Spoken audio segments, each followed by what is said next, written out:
शुरू करो, डालो बुनियाद, घर महल नजर आएगा।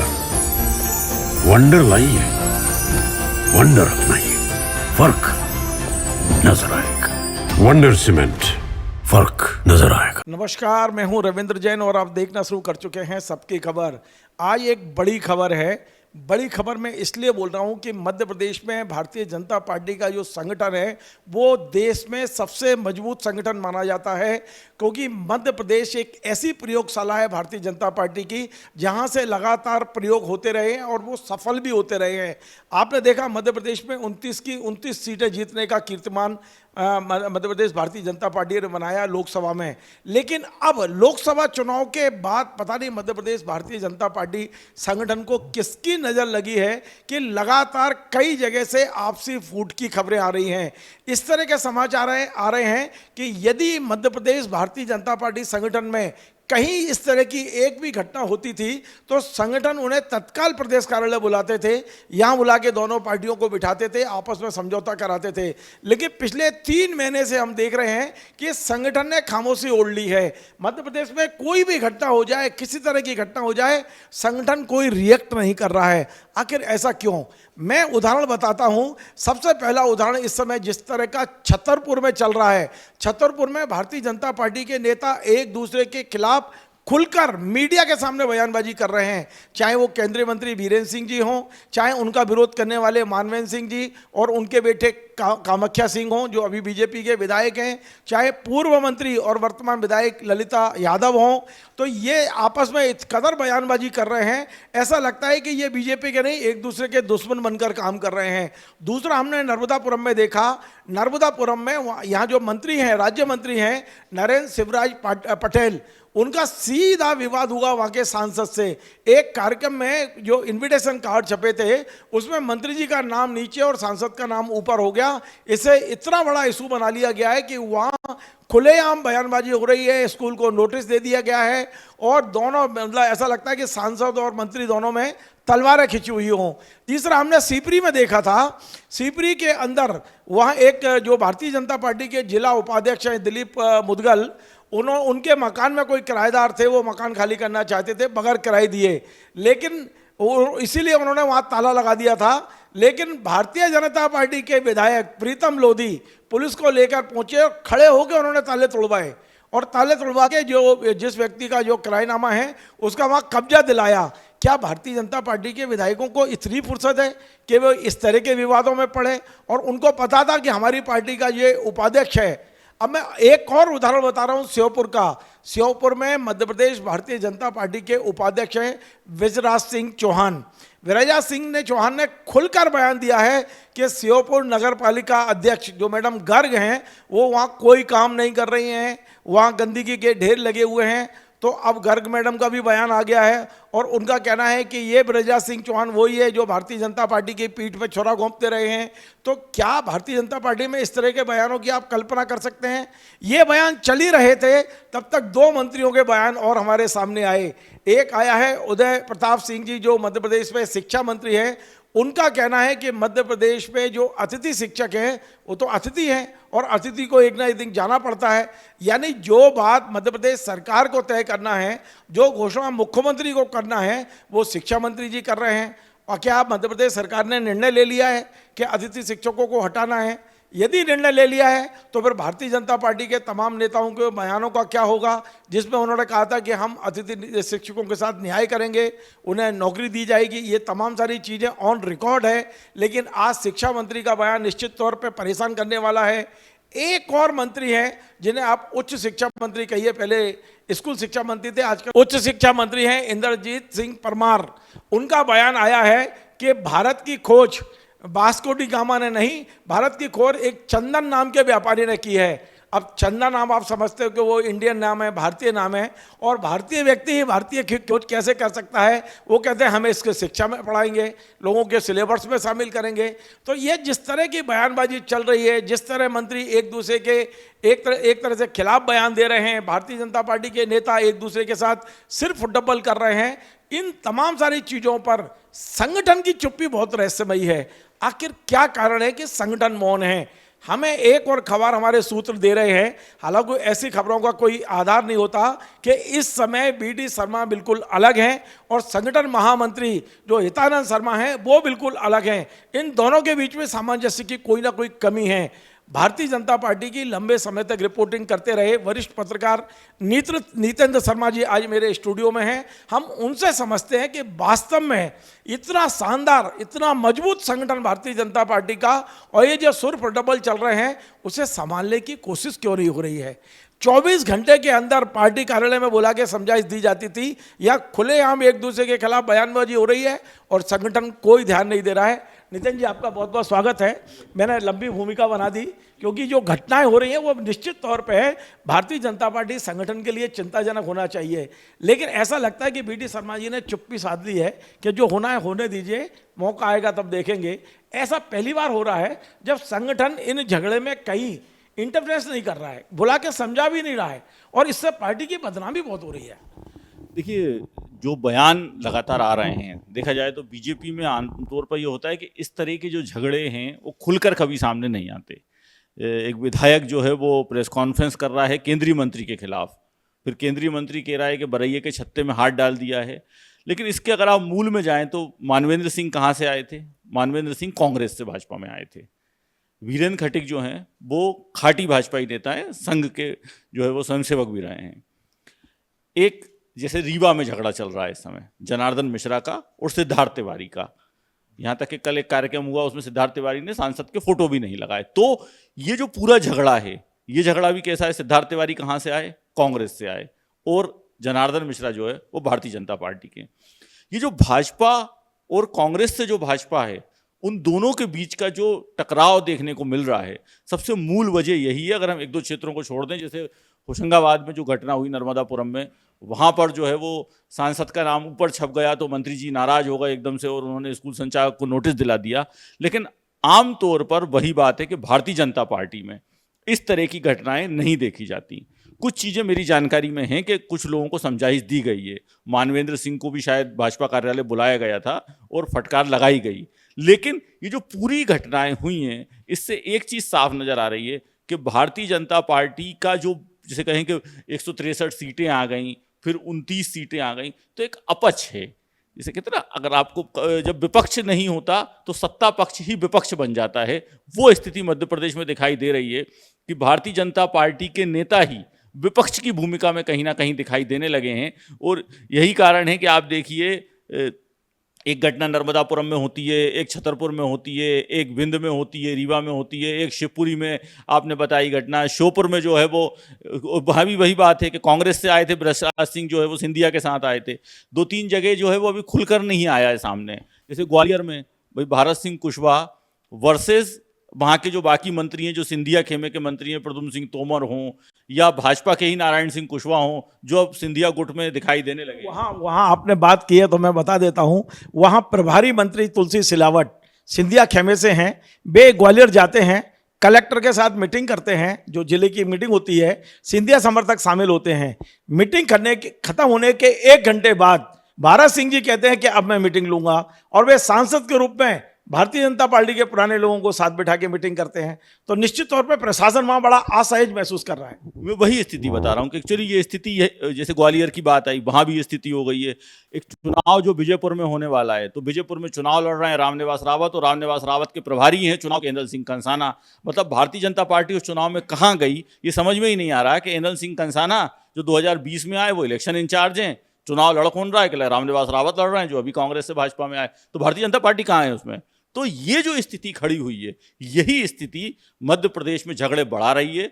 कुछ जगह के झगड़े सामने आ गए हैं, कुछ जगह के झगड़े सामने आएंगे, क्योंकि जो सांसद हैं और जो विधायक हैं उनके बीच में पटरी नहीं बैठती है। और वो पटरी नहीं बैठने का कारण ये होता है कि हमने तो यहाँ तक सुना है कि कुछ विधायक जो हैं वो सांसदों को अपने क्षेत्र में बिगर उनकी परमिशन के घुसने भी नहीं देते।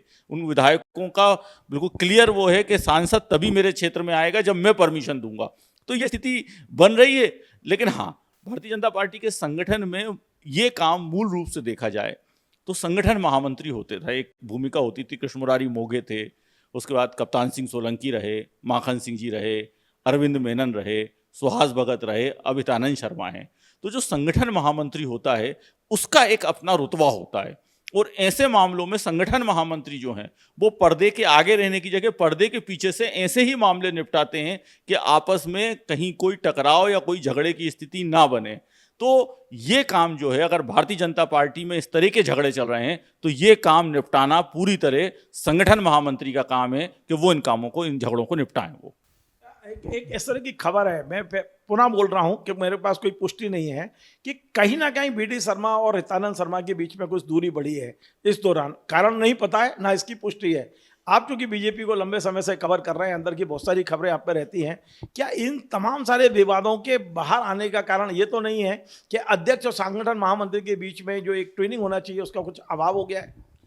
देखिए, ट्यूनिंग उनके बीच में है या ट्यूनिंग नहीं है, ये हम एकदम से नहीं बोल सकते, क्योंकि भारतीय जनता पार्टी में कुछ चीज़ें जो हैं वो आपको एकदम देखने में समझ में नहीं आएंगी। कई बार जिन लोगों में ट्यूनिंग होती है वो ऐसा दिखाते हैं कि हम में ट्यूनिंग नहीं है, और जिनमें ट्यूनिंग नहीं होती वो आपस को इतने घुले मिले दिखाई देंगे आप में कि आप में लगेगा अरे ये दोनों तो एक ही हैं, और जबकि दोनों एक दूसरे को निपटाते रहते हैं। तो भाजपा में ऐसा होता है, क्योंकि यहाँ कांग्रेस की तरह नहीं है कि आदमी खुल के एक दूसरे के खिलाफ आए। तो मुझे लगता है कि सदस्यता का अभियान चल रहा है। बीडी शर्मा जी को 4.5 साल हो चुके हैं। बीडी शर्मा जी रिपीट करेंगे कि नया अध्यक्ष बनेगा, ये एक स्थिति अभी खड़ी हुई है। हितानंद शर्मा जी जो हैं वो संगठन महामंत्री थे, उसके बाद संगठन महामंत्री बन गए हैं। अब एक ये स्थिति तो कहीं ना कहीं बन रही है पूरे, देखा जाए तो मध्य प्रदेश भाजपा में, कि आने वाले समय में क्या होगा जब किसी का भविष्य जो है नहीं समझ में आ रहा हो लोगों को कि आने वाले समय में पार्टी में क्या होगा। उसका परिणाम ये निकल रहा है कि इस समय जो सर्वशक्तिमान है वो मुख्यमंत्री हैं, क्योंकि सबको दिख रहा है कि यही लंबे समय तक रहने वाले हैं। बाकी प्रदेश अध्यक्ष अब लंबे समय तक रहेंगे कि नहीं रहेंगे, संगठन महामंत्री भी अब लंबे समय तक रहेंगे कि नहीं रहेंगे। जैसे बीच में खबर आई थी कि शायद वो राजस्थान का एक मामला आया था कि शायद वो राजस्थान जा सकते हैं। तो ये सब जब विषय आने लगते हैं तो आप ये माने कि संगठन में आपकी जब पकड़ जो है, जब कोई अधिकारी रिटायर होने वाला होता है तो 2 महीने पहले से हम ये मानते हैं कि जो नीचे के अधिकारी हैं वो उसकी सुनना जो है वो कम कर देते हैं। जब किसी प्रदेश में चुनाव आने वाला होता है तो उसके 6 महीने पहले मान लिया जाता है कि अब मुख्यमंत्री और सरकार की नीचे अधिकारी नहीं सुनेगा। तो जब पूरी व्यवस्था ही इसी तरीके हो रही है कि चाहे सरकार हो या संगठन अब सब सरकारी हो गया है, तो यही हाल थोड़ा सा भाजपा में होगा कि सबको लग रहा है कि अब आने वाले समय में क्या होगा, उसको देखते हुए नेता अपने हिसाब से फैसले कर रहे हैं। आपने एक बड़ी बात कही कि रिटायरमेंट के पैसे पहले लोग सुनते नहीं हैं, लेकिन यहाँ तो हम ये देख रहे हैं कि एक आध मुद्दे को छोड़ दे, आपने बुलाया ही नहीं, आपने कुछ कहा ही नहीं उन लोगों को जो इतने सारे विवाद हैं। मानवेंद्र सिंह जी का मामला आप बता रहे हैं, हो सकता है उनको बुलाया हो, लेकिन बाकी इतने सारे प्रकरण में कितने लोगों को अभी तक प्रदेश कार्यालय बुलाया? हमने देखा था केपी सिंह जब भी बयान देते थे सिंधिया जी के खिलाफ, सिंधिया जी शिकायत करते थे, केपी सिंह को कार्यालय में बुला के समझाइश दी जाती थी, हम और आप सब खबरें डालते थे। यहाँ कितने लोगों को अभी तक बुलाया गया? क्या इनको ये संभावना है नेताओं को जो अभी बैठे हैं कि हमारी जब चलनी नहीं है, कोई हमारी सुनेगा नहीं तो हम बुला के क्या करें? क्या ये इस मानसिक स्थिति में आ गए हैं नेता? देखिए, मुझे ऐसा लगता है कि भारतीय जनता पार्टी में जो इंस्टीट्यूशन होता है, प्रदेश अध्यक्ष हो, संगठन महामंत्री हो, यदि वो किसी को बुला के फटकार लगाए, डांटे, उसको बयान देने का मना करे, तो वो व्यक्ति कहीं चाहे कुछ भी हो वो अपने आप को चुप हो जाता है। फिर वो उसको समझ में आ जाता है कि पार्टी लाइन के खिलाफ नहीं जाना। बड़े से बड़े नेता जो है वो अगर पार्टी लाइन के खिलाफ गए तो उनको साइड में बिठा दिया गया। लेकिन अभी जो स्थिति बन रही है भाजपा में, उस स्थिति का मूल कारण यही है कि एक दूसरे के प्रति जो नेताओं में, क्षेत्रों में इतनी कटुता आ गई है, और खासकर सांसद और विधायकों में इतनी कटुता आ गई है, उसको संभालना भारतीय जनता पार्टी के लिए जरूरी है। और ये इसलिए हुआ क्योंकि जब आप पूरी 29 सीटें जीत गए, जिन सांसदों के खिलाफ एंटी इनकम्बेंसी थी, कई विधायक आपको, कई मंत्री मिल जाएंगे जो बताते हैं कि हमारे यहाँ का सांसद तो 2 लाख वोट से हार जाता अगर हम लोग नहीं होते। तो ये जब स्थिति आ जाएगी कि ये तो सांसद चुनाव हार जाता, इसको चुनाव तो हमने जिता दिया, वो स्थिति खड़ी हो रही है। इसलिए ललिता यादव खुल के बोल रही हैं वीरेंद्र खटीक के खिलाफ, मानवेंद्र सिंह का बेटा कामाख्या सिंह खुलकर बोल रहा है वीरेंद्र खटीक के खिलाफ। वीरेंद्र खटीक जो है वो कह रहे हैं कि मैं जो है वो बरैया के छत्ते में हाथ डाल दिया, मैं देख लूंगा क्या होता है। ये जो पूरी स्थिति भाजपा में बन रही है, इस पूरी स्थिति बनने का सबसे बड़ा कारण यही है कि भारतीय जनता पार्टी के नीचे के नेताओं का डर खत्म हो गया है। एक बार टेरर दिखाना पड़ेगा। अगर ऊपर बैठा नेता टेरर दिखाएगा, 2-4 को नोटिस देगा, 2-4 मामले अनुशासन समिति में जाएंगे, आपके पास 163 सीटें हैं। अगर एक आध विधायक जो है वो जो है वो पार्टी में साइड में बिठा भी दिया गया। तो ये भारतीय जनता पार्टी की सरकार को 5 साल कोई खतरा नहीं है, लेकिन एक बार संगठन को अपना टेरर दिखाना पड़ेगा। इसी से जुड़ा हुआ मामला है, लेकिन थोड़ा सा लीक से हटके है। मामला ये है कि हम ये देख रहे हैं कि संगठन हमेशा सरकार पर कहीं ना कहीं एक वो रखता था, निगरानी। मंत्रियों को भी समय समय पर बुलाकर उनसे रिपोर्ट ली जाती रही है कि आप क्या कर रहे हैं, क्या नहीं कर रहे हैं। 9 महीने हो गए हैं डॉक्टर मोहन यादव की सरकार को। इसमें से आधे मंत्रियों को तो अतः ही पता नहीं रहता कि मंत्री है कहाँ, कहाँ कार्यक्रम चल रहे हैं उनके, क्या उनका परफॉर्मेंस है। तो 9 महीने में क्या कोई परफॉर्मेंस की चिंता नहीं की अभी तक संगठन ने? मतलब ये हमेशा हम देखते थे हर 3 महीने में, 4 महीने में संगठन के, मतलब भारतीय जनता पार्टी के कार्यालय में, संगठन मंत्री के दफ्तर में मंत्री हर सप्ताह हाजिरी लगाते थे। ये परंपरा भी कोई खत्म होती नजर आ रही है यहाँ? देखिए, ये बात बिल्कुल सही है कि हमेशा भारतीय जनता पार्टी में जब से भाजपा की सरकार बनी थी तब से संगठन का मंत्रियों पर एक नियंत्रण होता था। वो नियंत्रण जो है वो मंत्री जो है वो स्वच्छंद हो गए हैं, और उसका कारण ये है कि अब मंत्री भारतीय जनता पार्टी के जो मंत्री होते थे, अब वो भारतीय जनता पार्टी के कुछ मंत्री भारतीय जनता पार्टी के नहीं है। गोविंद सिंह राजपूत, प्रद्युम्न सिंह तोमर, तुलसी सिलावट, ये तो सिंधिया के मंत्री हैं, ये भाजपा के मंत्री नहीं है। एंदल सिंह कंसाना खुद मंत्री बने क्योंकि वो भी वहां से आए थे, कांग्रेस से भाजपा में आए थे। जो कुछ लोग हैं उनकी निष्ठा जो है वो संघ के प्रति है, वो ये मानते हैं कि हम संघ कोटे से मंत्री बने। कुछ लोग ऐसे हैं जिनकी लॉटरी जाति की वजह से खुल गई। तो इसलिए आप ये कह सकते हैं, उसको एक शब्द में कहें कि मध्य प्रदेश के कुछ मंत्री जो हैं वो मिस्टर इंडिया हो गए हैं। जैसे मिस्टर इंडिया का गैजेट का बटन दबा के लोग गायब हो जाते थे, ऐसे आपको कुछ मंत्री ही दिखाई देंगे। बाकी कुछ मंत्री जो हैं वो अपने विभाग में क्या कर रहे हैं, वो सरकार के लिए क्या कर रहे हैं, वो संगठन के लिए क्या कर रहे हैं, वो जनता के लिए क्या कर रहे हैं। देखिए, अभी पूरे मीडिया ने और कहीं ना सभी लोगों ने मुख्यमंत्री के 9 महीने का एक पूरा विश्लेषण करा और ये देखा कि नहीं, मोहन यादव की लाइन ठीक है, वो एक सही दिशा में काम कर रहे हैं और अभी जो उनकी दिशा है उसको और समय मिलना चाहिए। लेकिन अब 9 महीने मंत्रियों के होने वाले हैं 25 तारीख को। एक विश्लेषण मंत्रियों का भी होना चाहिए कि इन 9 महीने में किस मंत्री ने अपने विभाग में क्या काम करा। तो आपको निकल के आएगा कि कुछ मंत्री ऐसे हैं जिनको अपने विभाग की योजनाओं के केवल बिठा के नाम पूछ लिए जाएं कि आपके विभाग में कौन कौन सी योजनाएं चल रही हैं, तो वो योजनाओं के नाम नहीं बता सकते, बाकी तो छोड़ दीजिए कि कौन कौन सी योजनाएं चल रही हैं। ऐसे ऐसे मंत्री हैं इस मध्य प्रदेश में जिन्होंने 9 महीने में अपने विभाग की एक बार समीक्षा करी है जब चाय दिया था। 9 महीने से उन मंत्री ने अपने विभाग की समीक्षा नहीं की, विभाग में क्या चल रहा है। तो ये जो है वो एक चिंता का विषय, और चिंता का विषय इसलिए है क्योंकि ये राज्य के हित का विषय है। यदि मंत्री काम करेगा, अधिकारी काम करेगा तो ही राज्य आगे जाएगा। ये राज्य के लिए चिंता का विषय। आदित्य जी, एक और महत्वपूर्ण सवाल, और ये आखिरी सवाल है लेकिन ये सबसे ज्यादा महत्वपूर्ण है। वो सवाल ये है कि मध्य प्रदेश लगातार कर्जे में जा रहा है और अब मध्य प्रदेश के कद्दावर और वरिष्ठ मंत्री कैलाश विजयवर्गीय जी का बयान आ गया है। उनका कहना है कि फ्री बीज बंद करें।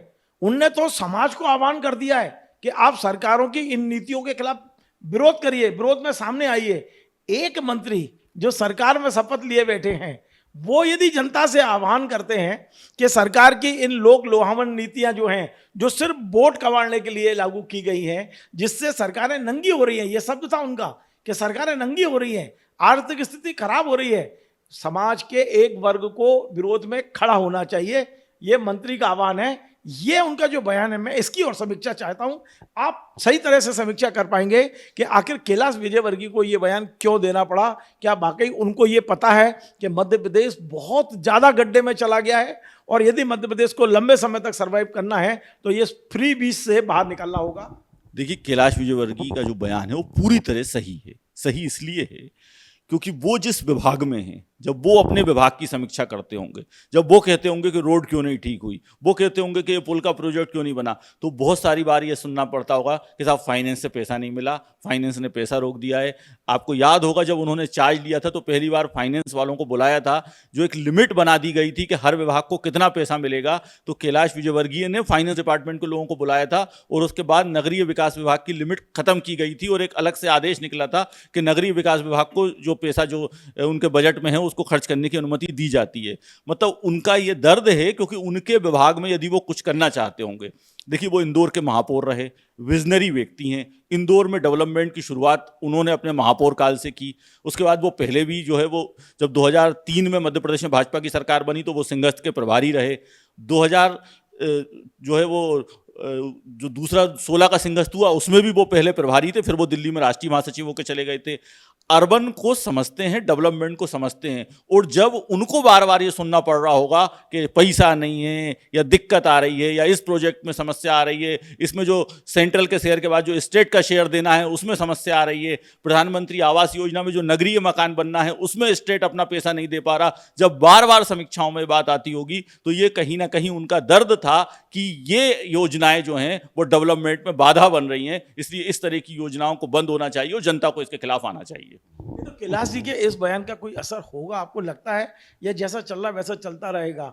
ये जो फ्री ब्रिज है मध्य प्रदेश में फ्री की रेवड़ी जो बट रही है, क्या इस पर आपको लगता है कि मोहन यादव कंट्रोल कर पाएंगे, नियंत्रण लगा पाएंगे, या लाडली बहना की इस स्कीम को रोक पाएंगे? सवाल ही पैदा नहीं होता, संभव ही नहीं है। अब बढ़ेगा। आप देखिए झारखंड में चुनाव आ रहा है, वहाँ की सरकार ने बोला हम पैसे देंगे। महाराष्ट्र में चुनाव आ रहा है, वहाँ की सरकार ने बोला हम पैसे देंगे। अभी आप चुनाव आने दीजिए दिल्ली में, आप देखना वहाँ की सरकार कहेगी कि हम पैसे देंगे। आप ये मान लें कि देश की राजनीति जो है वो इस तरफ इस तरीके से चल दी है कि अब अगर कोई ये सोचे कि ये बंद हो जाएगा तो अब ये बंद होना संभव ही नहीं है, ये बढ़ाना पड़ेगा। आप देखिए 1250 रुपये मिलते थे, ये बोला गया कि राखी पे हमने 1500 रुपये डाल दिए। थोड़े दिन में पैसे बढ़ाना पड़ेगा, क्योंकि अगले चुनाव में यदि जाना है तो आपको ये जवाब देना पड़ेगा कि साहब 3000 रुपये का वादा था वो पूरा हुआ कि नहीं हुआ। चाहे मध्य प्रदेश गर्त में चला जाए, मध्य प्रदेश के पास खुद के चाहे सड़कें गड्ढे में, मतलब सड़कों पे गड्ढे हों, बिजली ना हो, कोई विकास ना हो, शिक्षा ना हो, लेकिन हम ये पैसा देते रहेंगे। राजनीतिक दलों को इसकी चिंता कब से होने लगी? उनको मूल चिंता होती है कि उनको सरकार बनाना रहता है। सरकार बनाने के बाद उनको पता है कि अगर ये मेरी सरकार बन गई है तो 5 साल के लिए आप सड़क पे गड्ढे हों या आप पूरे सड़क में अंदर चले जाएं या सड़क से बाहर निकल आएं, अब जो है वो 5 साल बाद उनको चुनाव में आपके सामने आना है। इसलिए राजनीतिक दल जो है वो चिंता इस बात की नहीं करते। राजनीतिक दल दूसरी, जो लोग वोट दे रहे हैं, जो लोग वोट डालने जाते हैं, वो लोग हैं जिनके खाते में पैसा आ रहा है। जो बहुत कम संख्या है जो इस पर चिंता करती है, जो कहती है कि हम इनकम टैक्स पे ही हैं, हमारा पैसा जा रहा है, वो संख्या बहुत कम है। उनको पता है कि ये ड्राइंग रूम में बैठ के चिंता ही करते रहेंगे। जो हमारा वोटर है, जो हमारी सरकार बना रहा है, वो है। इसलिए जो चिंता करने वाला है वो चिंता करता रहे, वो वहीं जाएंगे जो उनको वोट डालता है। बहुत बहुत धन्यवाद। तो आप थे नितेंद्र शर्मा जी।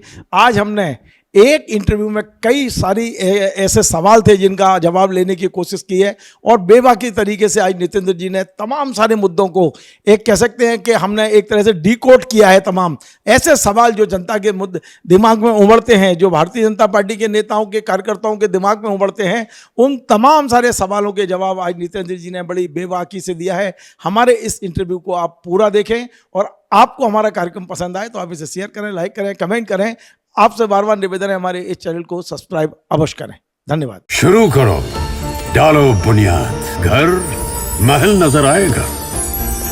वंडर लाइए, वंडर अपनाइए, फर्क नजर आएगा। वंडर सीमेंट, फर्क नजर आएगा।